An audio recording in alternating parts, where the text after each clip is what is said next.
Who is advising Julius Malema? Seriously, South Africa? Who? This man already has a 5-year prison sentence hanging over him, but instead of staying calm, he is attacking General Mkhwanazi and telling Justice Madlanga not to belittle him. What you are about to watch is shocking, especially coming from the leader of a political party. Is this the beginning of the end for Malema? Honestly, if you are tired of leaders behaving like this, smash the like button. Now, Dlamini, please roll the tape. Don't think that there is some scaremongering about Madlanga against me. Me? Hey, lena le tuta na le lata man. Ale leni. Nagi chabisilo. Nothing. Because I've got nothing to hide. To ask judges questions.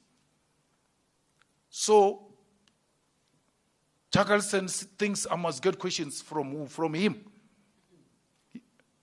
Next time you see him, if you see him, tell him to send me questions if he's got questions. Like he did now and I answered them. Nagata warabab. Nag chabisilo. Whether I wrong or right, Arab. But I'm blaming Agamrao leadership or ish that one we should have. Maragansarin. Kanajela Jauto, Graba Utauta to go Madlanga, ona Mutatlung Utauta Nangwana, Nangwana. Not a child. No other man is going to speak to me like I'm a child. Not me. I'm elected public representative and a leader of a political party. I'm not going to be shouted at by anyone. No one can do that to me. It I am.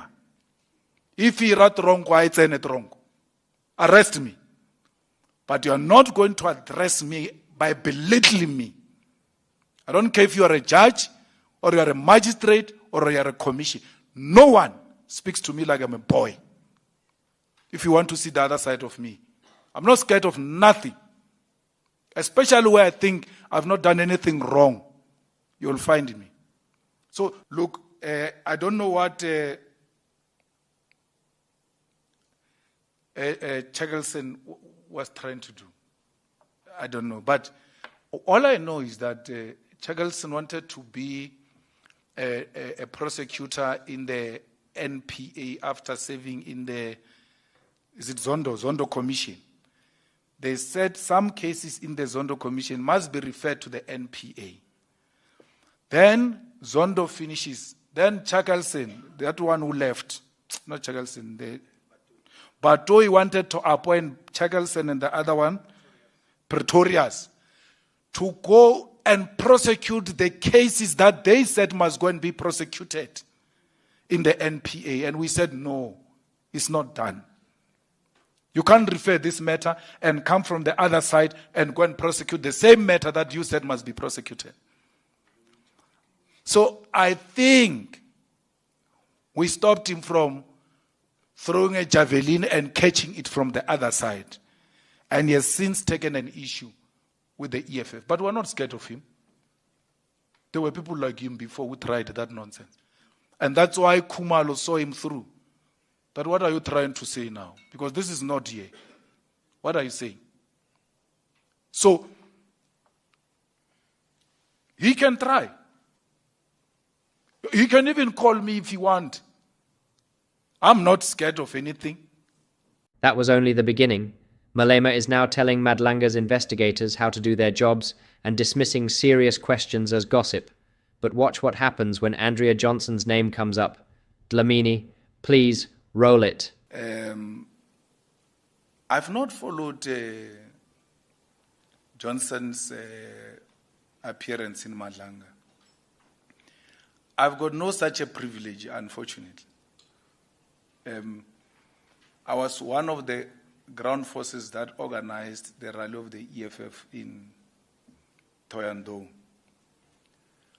And if you know what it means to organize, you have no such a privilege to sit down and watch a television and proceedings. So I will, maybe some officials have watched will be able to give a commentary on that, but I didn't see it, unfortunately. And then I came back from Thohoyandou.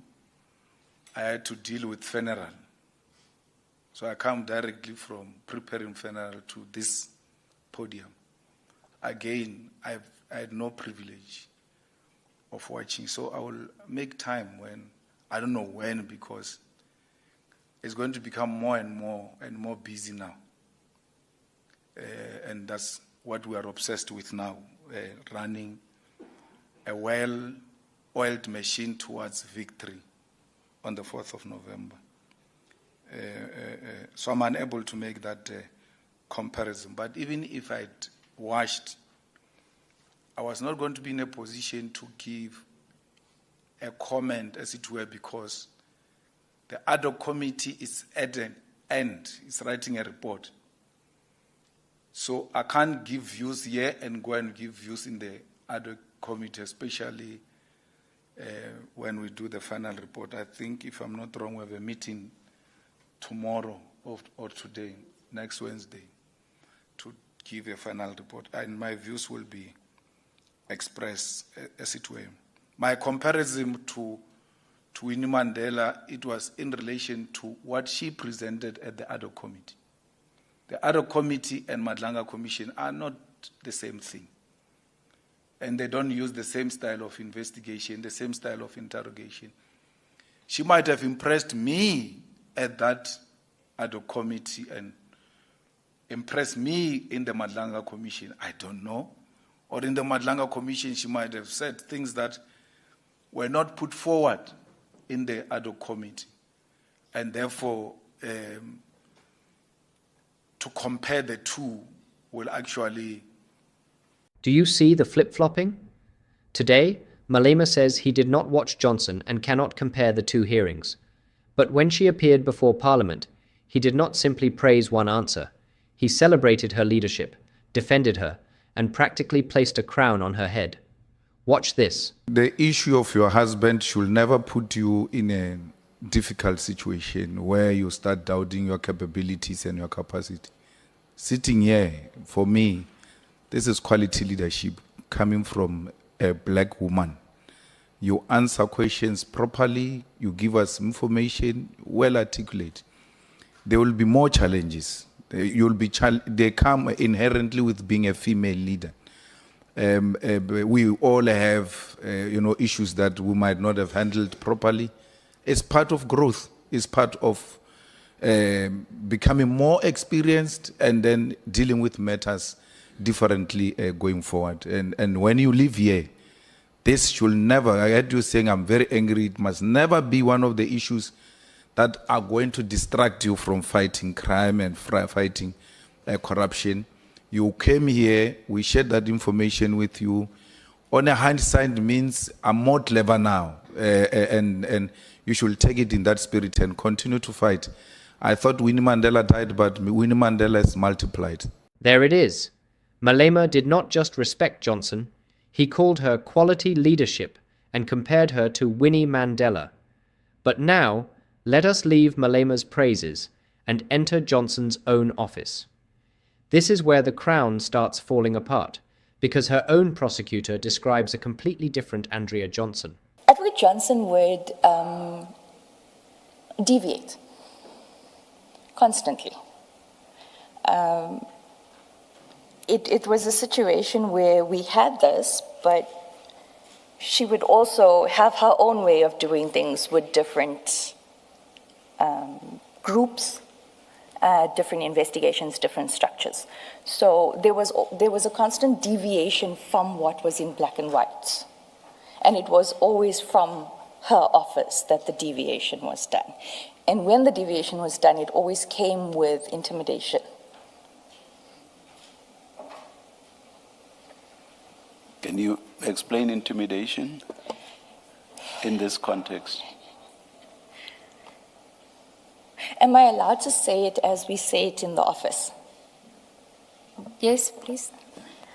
The nickname for Advocate Johnson in the office is flip-flop, knee-jerk. Okay, just explain that. You would get instructions in the morning. Can I speak from my personal experience now? Okay. Yes, please. You would get instructions, or you would have a conversation with Advocate Johnson in the morning. or telephonically or via WhatsApp. And it would be just the two of you or maybe another prosecutor and you. And you would find commonality, or you would explain the legalities, the processes. I mean, the elements of an offense changes, but the principles of law does not change. If you have a document in a murder matter, it doesn't change when you're trying to prove it in a corruption matter. So you would have those engagements with her. And then during the course of the day, there would be a conversation that would take place between Mr. Perumal and Dylan Perumal and Advocate Johnson. And the flip-flop would happen. So no matter how you explained it to her or how the decision was made in a rational manner, it would then change according to what Mr. Perumal wanted. And my evidence will show how that affected the investigations. And when you were engaging Advocate Johnson without Mr. Perumal, did you find that you were then speaking to somebody that was legally trained, a prosecutor? Was there that level of engagement? Yes.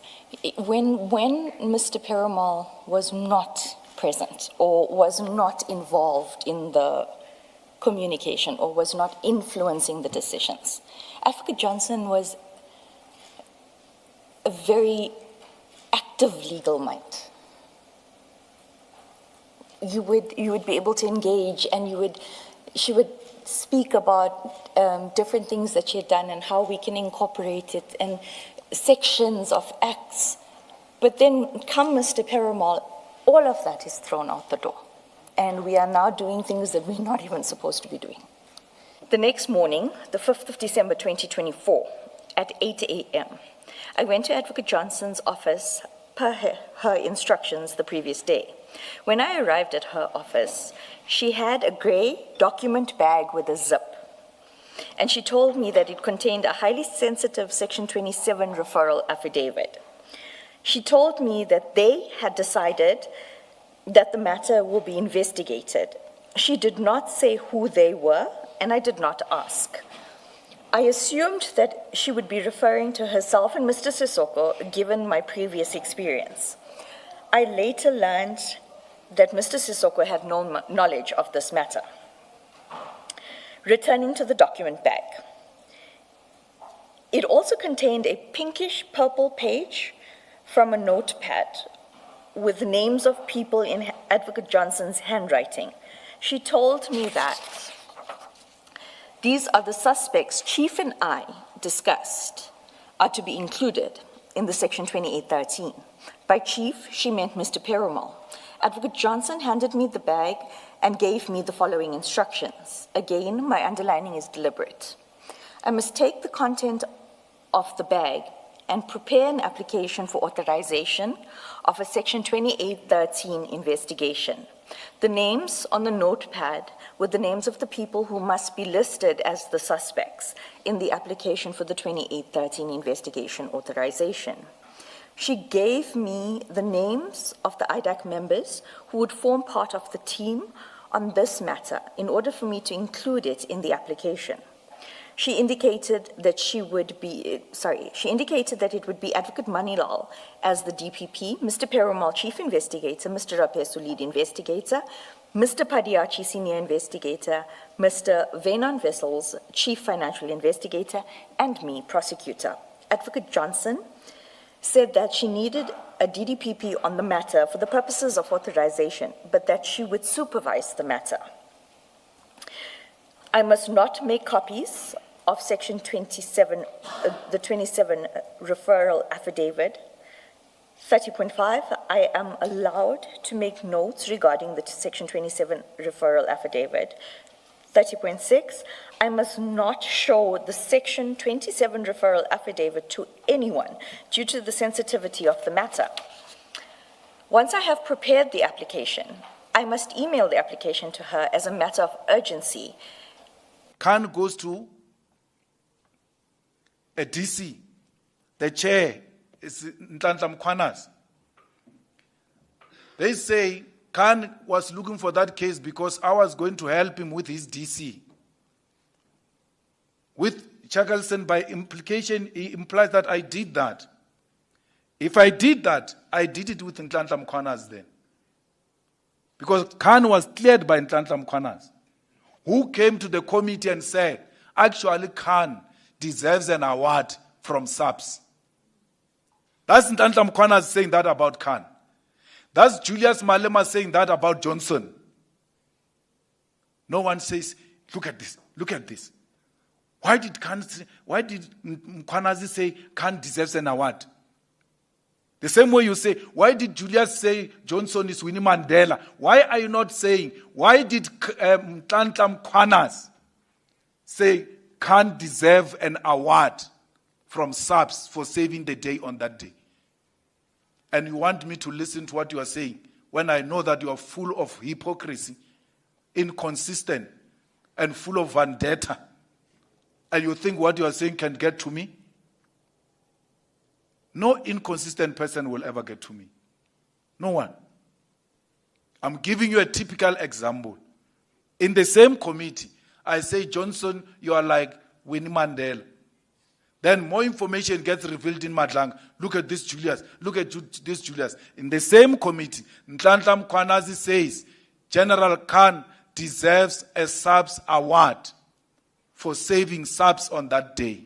More information gets revealed in Madlanga. No one says, look at this Mkhwanazi. Look at this Mkhwanazi. And I must respect your views. You think I don't know that you are wishing bad things for me?